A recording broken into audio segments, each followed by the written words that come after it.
Assalamualaikum warahmatullahi wabarakatuh. Alhamdulillah rabbil alamin wassalatu wassalamu ala khatamil anbiya'i wal mursalin nabiyyina Muhammadin wa ala alihi washabbihi ajma'in, amma ba'd. Para jamaah yang dirahmati Allah, alhamdulillah hari ini kita bisa berjumpa lagi meskipun sedikit agak terlambat.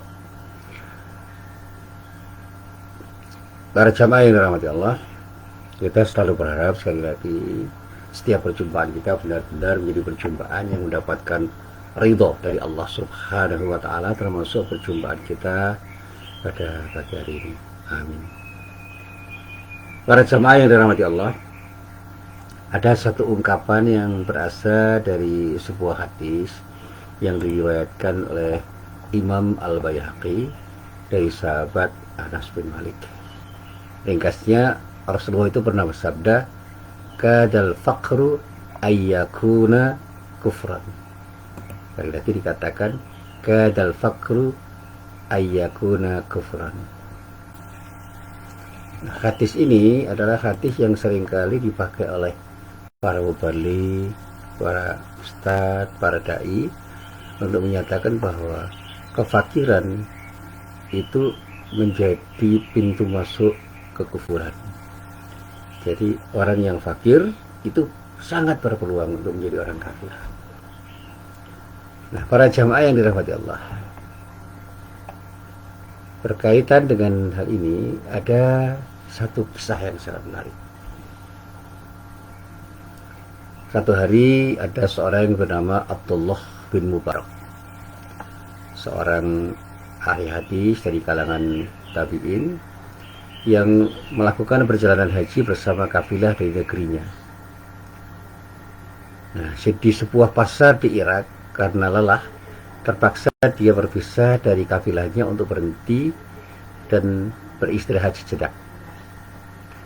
Nah, kebetulan di pasar itu ada kejadian yang sangat mengusik perasaannya.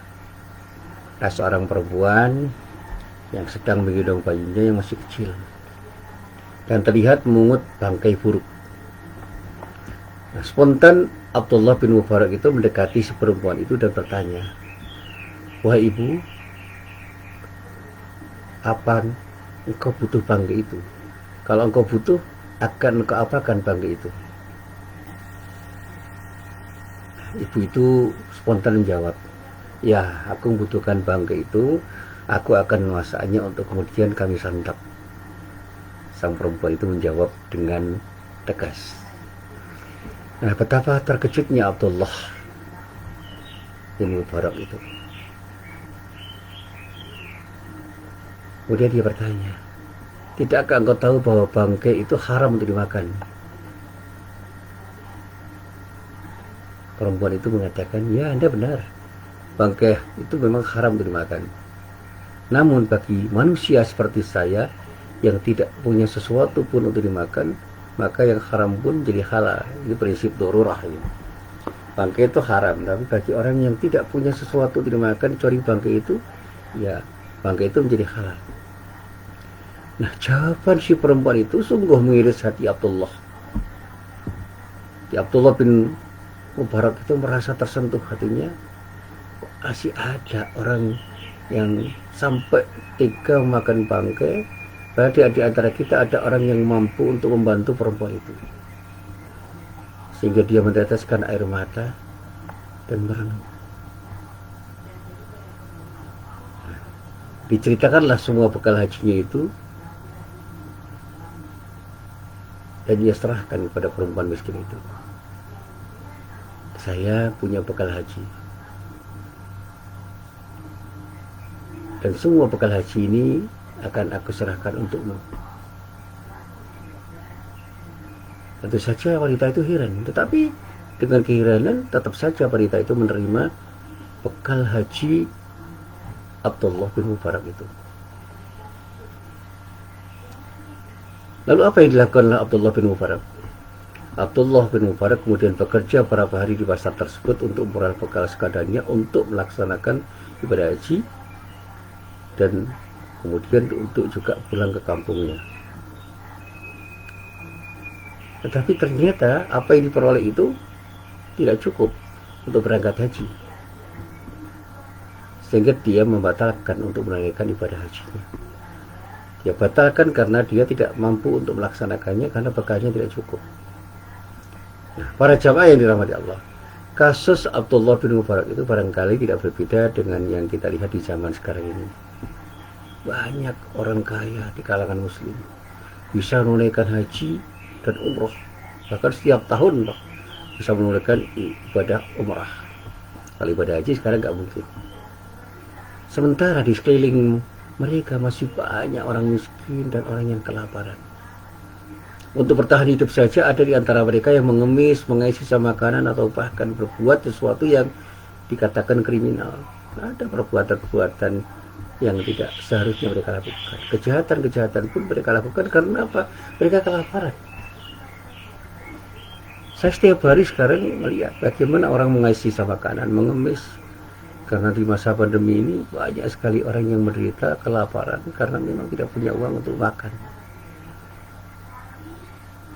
Dan saya ingat wasiat Rasulullah, ketika ada orang yang meminta, berikan apa yang mereka minta, tanpa harus berpikir apakah mereka itu orang yang sedang butuh atau tidak. Dan bahkan cerita tentang Abu Dzar Al-Ghifari luar biasa. Bagaimana dia itu bersedekah pada sebuah orang dengan sedekah yang luar biasa. Nah, para jamaah yang dirahmati Allah, mereka yang kelaparan itu, kelaparan itu bukan karena pilihan. Mereka terpaksa karena tidak punya sesuatu. Miskin itu bukan pilihan hidup, tapi karena disudutkan oleh kenyataan. Mereka sedemikian miskin sehingga harus susah payah untuk mencari makan, dan pada saatnya bisa jadi mereka mencari makan dengan cara yang tidak halal. Nah, kasus perempuan itu adalah sebuah contoh kasus di mana ada orang yang rela memakan bangkai. Di tengah-tengah dia itu yakin bahwa bangkai itu haram karena memang tidak ada yang bisa dimakan selain bangkai itu ketika dia harus menyambung hidupnya bersama anaknya. Nah, sekarang ini kita lihat apakah di sekitar kita itu masih ada orang-orang yang memerlukan bantuan kita, sementara kita itu bisa kenyang, mereka masih kelaparan. Nauzubillah min dzalik. Jangan-jangan kita ini termasuk orang yang akan dilaknat oleh Allah karena membiarkan orang miskin. Padahal ada sebuah hadis yang menyatakan bahwa ada seorang yang gagal masuk surga karena membiarkan kucingnya kelaparan sehingga mati kelaparan sebagai akibat dari kelalaiannya. Sementara sebaliknya ada seorang perempuan yang disebut sebagai pelacur yang masuk surga gara-gara memberi minum seekor anjing yang hampir mati karena kehausan. Ini cerita ini kan luar biasa. Bagaimana orang itu tidak masuk surga dan bahkan bisa neraka sebagai akibat dari ketidakpedulian sosial, tetapi ada orang yang dianggap sebagai orang yang sangat banyak berbuat dosa bisa masuk surga sebagai akibat dari kepedulian sosialnya.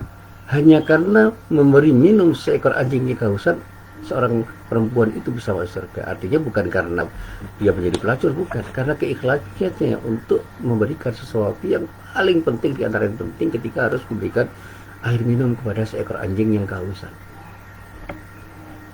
Tentu saja ketika saya ditanya, ya banyak persyarat yang lain untuk mendapatkan surga itu, tetapi itu sebuah metafor. Betapapun ketika kita membantu orang dengan ikhlas karena Allah, itu akan mendapatkan pahala yang luar biasa. Sebaliknya ketika kita membiarkan orang lain sengsara, itu bisa saja kita masuk neraka meskipun kita selalu beribadah kepada Allah karena ketidakpedulian sosial kita. Dan saya ketika membahas tafsir surat Al-Ma'un tersentak juga bagaimana orang kepedulian sosial kita. Dan saya ketika membahas tafsir surat Al-Ma'un tersentak juga bagaimana orang itu disebut sebagai pendusta agama hanya karena ketidakpedulian sosial mereka yang diwujudkan dengan ketidakpedulian mereka terhadap fakir miskin dan anak yatim, sehingga sholat mereka itu tidak bermakna karena mereka tidak bisa memelihara nilai-nilai sholat di dalam hidupnya dan bahkan kemudian tidak peduli terhadap fakir miskin dan anak yatim. Nah, sekarang ini banyak orang yang rajin masjid, banyak orang yang rajin berumroh bahkan setiap tahun, tetapi membiarkan saudara-saudaranya, membiarkan tetangganya, membiarkan sanak kerabatnya, membiarkan sahabatnya, membiarkan banyak orang kelaparan. Padahal mereka mampu untuk memberikan bantuan agar orang-orang itu tidak mati kelaparan. Nah, sehingga Rasulullah ketika bersabda kadal faqru yakuna kufran, hampir saja kefakiran akan menjadikan kufuran, ini adalah teguran dari Allah untuk kita yang punya kemampuan untuk membantu orang yang fakir dan juga menyadarkan orang yang fakir. Jangan sampai kefakiran itu mengakibatkan dirinya itu menjadi kufur. Meskipun kata fakir itu bisa diterjemahkan macam-macam, bagaimana juga kata kaya, karena pada umumnya orang mengatakan fakir dan kaya itu karena soal harta. Padahal kekayaan yang terbaik itu adalah kekayaan yang disebut ghinan nafs, kaya hati, di mana orang itu puas dengan pemberian Allah dan kemudian dia punya sikap qanaah untuk mau menerima pemberian Allah dan bersyukur atas pemberian Allah itu. Ketika dia belum diberi, dia bersabar. Sehingga orang yang fakir dalam arti tidak punya harta, dengan kesabarannya dan dengan sikap qanaahnya dia bisa menjadi kaya karena hatinya itu menerima dengan itu apa yang diberikan oleh Allah Subhanahu wa taala. Sehingga meskipun dia itu menjadi orang yang fakir secara ekonomi, tetap saja dia berada dalam imannya karena dia yakin Allah akan memberikan kekayaan yang selanjutnya ketika dia mendekatkan diri kepada Allah Subhanahu wa taala dengan ikhtiar dan doanya, dan semua yang sudah dilakukan dan diikhtiarkan dengan ikhtiar apapun dengan diiringi doanya itu akan menghasilkan sesuatu yang terbaik, dan pada saatnya dia akan bersikap qanaah terhadap apapun yang diberikan oleh Allah pada dirinya. Nah, para jamaah yang dirahmati Allah, hadis yang menyatakan kadal faqru yakuna kufran, hampir saja kefakiran itu menjadikan kekufuran, yang antara lain diriwayatkan oleh Imam Al-Baihaqi dari sahabat Anas bin Malik, ini bisa kita apresiasi dalam dua sudut pandang. Jadi hadis ini bisa kita apresiasi dalam dua sudut pandang. Yang pertama, dari sudut pandang kebahasaan. Di sini Rasulullah Nabi Muhammad SAW seolah-olah sedang menunjukkan sebuah permainan bahasa yang berkaitan dengan filosofi keserumpunan suatu kata. Fakr itu hanya memerlukan dua langkah untuk menjadi kufur. Langkah pertama, huruf fa dan qaf itu berganti posisi. Lalu langkah kedua, gantilah qaf dengan kaf. Jadilah ia kafir atau kufur.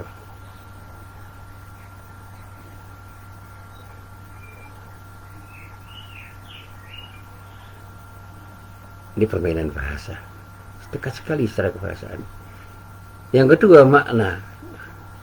Dari sisi makna, bertolak dari logika bahasaan itu, kita akan mendapati sebuah makna sepintas yang menggelitik, bahwa menjadikan kefakiran sebagai kekafiran itu bukan hal yang susah, sebagaimana halnya proses transformasi kebahasaan dari fakr ke kufur yang hanya butuh dua langkah. Bagaimana kita melihat huruf fa dan qaf itu bisa berganti posisi, kemudian qaf diganti dengan kaf, selesai. Artinya kemiskinan yang dialami oleh seseorang itu sangat berpotensi untuk menggiring orang itu pada kufur, sikap kufur atau menjadi kafir. Baik kufur dalam makna terminologis yaitu keluar dari Islam arti atau yang disebut dengan murtad, atau kufur dalam arti genetik yaitu sikap dan tindakan mengingkari dan menentang kebenaran. Sikap kufur itu bisa arti murtad atau makna generiknya yaitu sikap atau tindakan mengingkari dan menentang kebenaran. Bahkan bisa saja itu jadi kufur nikmat. Seorang yang dalam keadaan fakir itu sulit kok mensyukuri nikmat Allah. Karena apa? Seringkali dia itu mengukur perolehan dirinya itu dengan orang lain, dengan apa yang diperoleh orang lain. Jadi apa kata orang itu yang dijadikan sebagai cara berpikir. Apa dikatakan orang banyak itu yang dia jadikan sebagai cara berpikir, bukan apa yang datang dari Allah, yang oleh Allah dinyatakan sebagai sesuatu yang benar. Sampai di sini kita bisa sampai pada satu pemahaman bahwa alih-alih melakukan hal yang diharamkan seperti menyantap bangkai, bertindak kriminal, bahkan murtad, Barangkali orang yang dalam keadaan fakir itu akan memilih apa yang bisa dipilih dengan pertimbangan pragmatis. Dan kita bisa memaklumi ketika seorang itu dihimpit oleh kemiskinan yang dahsyat, yang disebut kefakiran, itu akan melakukan tindakan-tindakan yang tidak kita perhitungkan. Karena apa? Mereka terpaksa menyantap bangkai, melakukan tindakan-tindakan, bahkan murtad pun bisa menjadi pilihan yang bisa dimaklumi ketika seorang itu berada dalam kefakiran. Karena sekali lagi bukanlah semata-mata salah mereka jika harus dijatuhkan pilihan pada kufur untuk mengingkari kebenaran atau murtad. Karena apa? Mereka terhimpit. Dan kalau kita mau introspeksi, kesalahan yang ada pada diri kita adalah khususnya para orang kaya di antara orang-orang Islam itu, kita kurang tergerak hati kita untuk peduli pada kesejahteraan mereka, kepedulian sosial mereka, kepedulian sosial orang-orang di antara mereka yang kaya itu tidak ada sama sekali, atau kalau ada itu lemah sekali. Andai kata orang-orang kaya itu punya kepedulian sosial yang tinggi, insya Allah orang-orang fakir itu akan bisa tersejahterakan dengan baik. Bagaimana kita itu berpikir untuk menyantuni dan memberdayakan orang-orang fakir itu dengan cara kita yang terus-menerus harus dilakukan. Saya masih ingat betapa teman saya itu punya cara yang terbaik. Bagaimana mereka itu mendirikan sebuah perusahaan catering. Dan semua karyawannya itu tetangganya yang butuh. Dan mereka manage perusahaan catering itu dengan sangat baik. Dan pada saatnya hampir semua orang yang bekerja di perusahaan catering itu tersejahterakan. Karena apa? Dia rela berbagi dan dia tidak ingin mencari untung untuk kepentingan pribadi keluarganya, karena pribadi keluarganya itu sebenarnya sudah cukup. Sehingga perusahaan catering itu memang didesain untuk menyejahterakan masyarakat sekitarnya. Dan sekarang kan pilihannya bukan hanya perusahaan catering, banyak hal yang bisa kita lakukan dalam rangka untuk menyejahterakan masyarakat. Mereka yang terhimpit secara ekonomi itu bisa kita bantu untuk bisa berdaya dengan kepedulian sosial kita yang terus-menerus harus kita lakukan dalam hal yang bisa kita wujudkan dengan tindakan-tindakan yang nyata. Nah, para jamaah yang dirahmati Allah, endingnya begini. Cerita tentang bagaimana orang itu makan bangkai sebagai akibat dari kefakiran yang mengakibatkan dia itu tidak bisa memilih mana yang halal mana yang haram, karena pilihannya satu, makan bangkai atau mati. Sekarang ini kalau kita ilustrasikan di zaman sekarang, banyak orang yang melakukan kejahatan, tindakan-tindakan kriminal itu bukan karena ingin melakukan tindakan kriminal, karena mereka terpaksa untuk melakukan tindakan kriminal itu karena kemiskinannya. Setiap hari saya itu pergi selalu melihat para pengemis di jalan. Setiap hari saya melihat tetangga-tetangga saya itu merasa kekurangan karena apa? Di masa pandemi itu mereka tidak bisa bekerja dengan layak.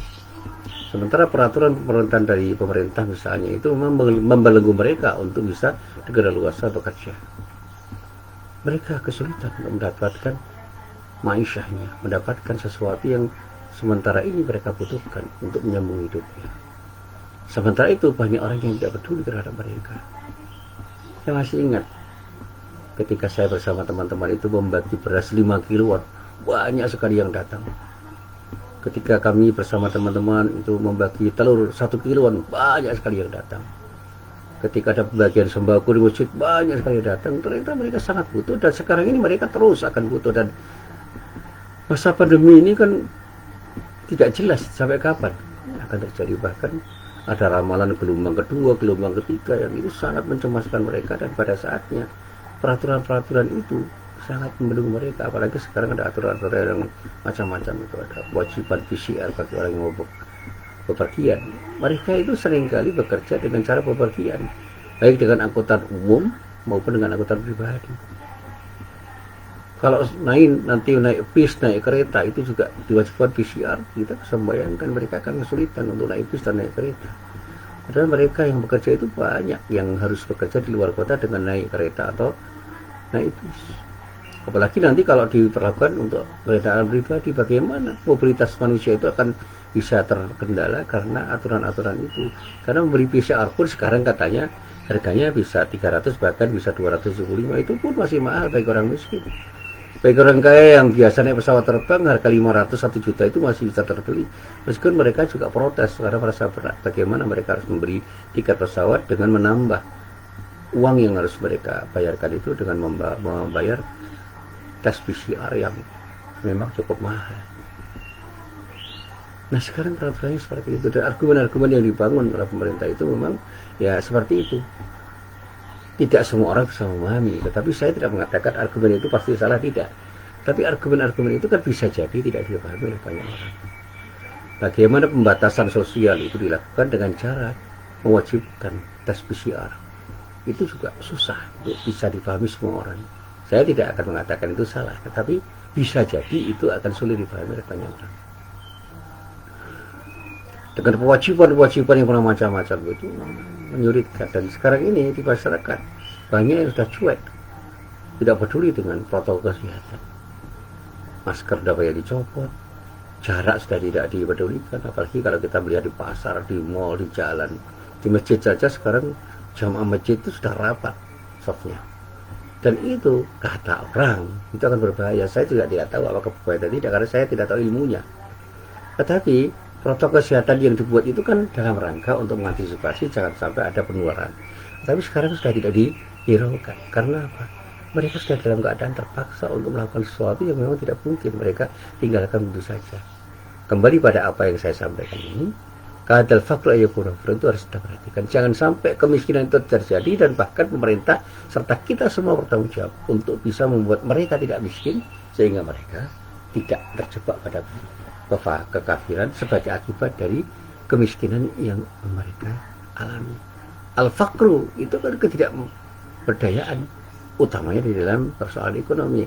Ya kalau kemudian itu dibarengi dengan kefakiran dalam arti hati mereka tidak bisa bersikap qanaat terhadap pemberian Allah, itu akan semakin memperparah keadaannya, dan pada saatnya akan sangat mungkin kekafiran itu akan terjadi, baik kafir dalam arti murtad, kafir menolak kebenaran, kafir menolak kebaikan, dan kafir dalam arti kufur nikmat. Dan inilah yang sangat berbahaya. Nah, mari kita renungkan, dan mari kita sikapi dengan sikap yang bijak. Kalau kita mampu memberi, ayo berikan yang terbaik untuk mereka. Jangan sampai mereka terjebak dalam kefakiran. Kepada perintah, mari para pemimpin, para pejabat berpikir ulang untuk bisa berpihak pada rakyat. Jangan sampai rakyat sengsara sebagai akibat dari pandemi COVID-19 ini dengan aturan-aturan yang membuat mereka semakin terpuruk. Berikan peluang kepada mereka dengan baik tanpa harus mengabaikan aturan-aturan yang terkait dengan persoalan kesehatan. Inilah apa yang bisa saya sampaikan. Mudah-mudahan bermanfaat. Mari kita coba untuk sadar bahwa hidup kita itu bukan hanya untuk kita sendiri, tapi juga untuk orang lain. Jadilah orang yang suka membantu orang lain, dan jadilah orang yang suka peduli pada orang lain. Insya Allah kesukaan, kepedulian kita kepada orang lain itu akan mengakibatkan kepedulian Allah pada diri kita. Insya Allah. Amin ya mujibas sa'ilin. Assalamualaikum warahmatullahi wabarakatuh.